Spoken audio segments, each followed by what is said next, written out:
mathematical formalism of the problem.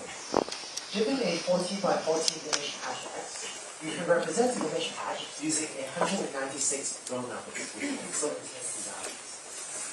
So the mathematical problem is, given that image hash, can you find a better representation, meaning can you find a better list of numbers, better people with which to represent that image hash other than just writing down the pixel intensity values? In order to do this, I'm going to turn one last time to biological motivation.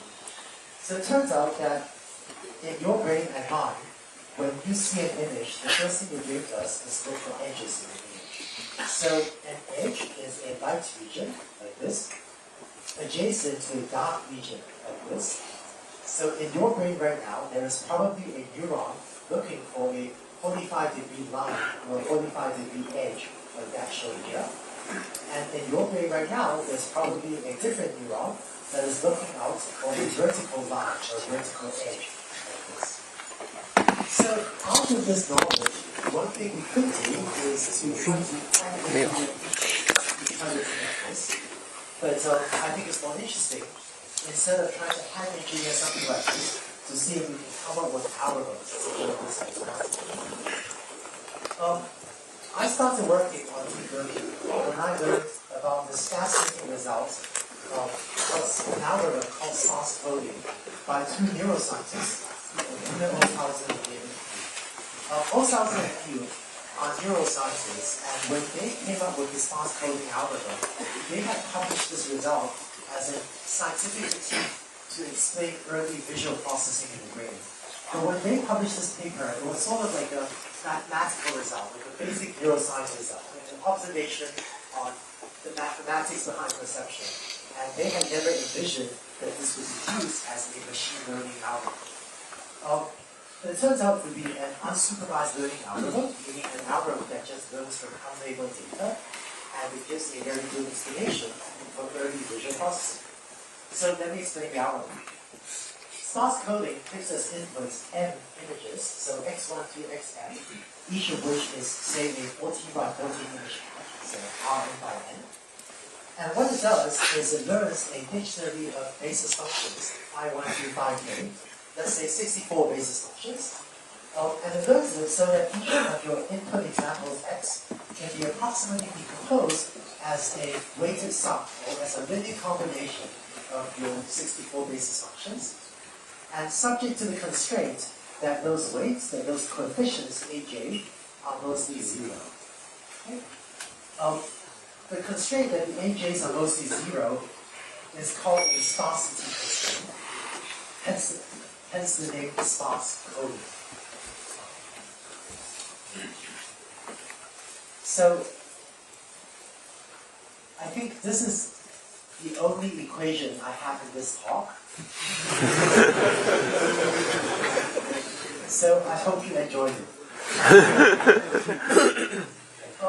But to explain the same thing in pictures, when you feed a set of natural images to sparse coding, what it will do is learn a set of 64 basis functions, shown in this example by the 64 image patches on the upper right. Given a new test image, what it will do is select out a small subset, let's say 3 out of 64 of my basis functions, and explain my test example as a weighted sum, as a weighted linear combination of, say, just 3 of these 64 basis functions. So, a couple observations. First, sparse coding could have chosen absolutely anything at once for these basis functions on the upper left. It's completely unconstrained. It can choose any basis function for these.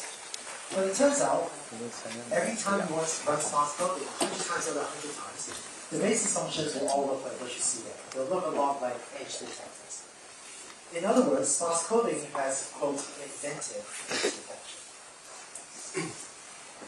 Second, in this example, what sparse coding is saying is that this image x is 0.8 times edge number 36 plus 0.3 times edge number 42 plus 0.5 times edge number 63. So if you represent the image by that list of numbers, A1 through A64, corresponding to the coefficients, the weight, those 64 coefficients, most of which are 0, then that list of numbers, A1 through A64, gives you a better representation of the image. It gives you a higher level, more succinct, more compact representation of the image. And in particular, that list of numbers tells you what edges appear in the image. And this is a more useful representation. It's better to know where the edges are in the image than to know where the pixels are. So from unlabeled data, there's going to be a higher level representation. Here, just a couple more examples. But just to summarize, sparse coding invents edge detection and it automatically learns to represent the image in terms of the edges that appear. Other neuroscientists have also compared the edge detectors found by sparse coding and showed that it was quantitatively quite similar, not identical, fairly similar to the edge detectors observed in the primary visual cortex in the biological brain. Sparse coding gives by no means a perfect explanation, but a decent explanation of early vision processing. And it gives a set of features that are more useful for vision. So that was vision. How about audio? Evan Smith, who was a postdoc at Stanford, ran the following fascinating experiment. He took sparse coding and he applied it to audio data, and sparse coding learned these 20 basis functions. So this is a grid of 5 by 4, so 20 basis functions. So sparse coding had learned to explain audio clips as weighted sums of these 20 basis functions. What he did was, for each of these 20 basis functions, he went to a database of cats, of biological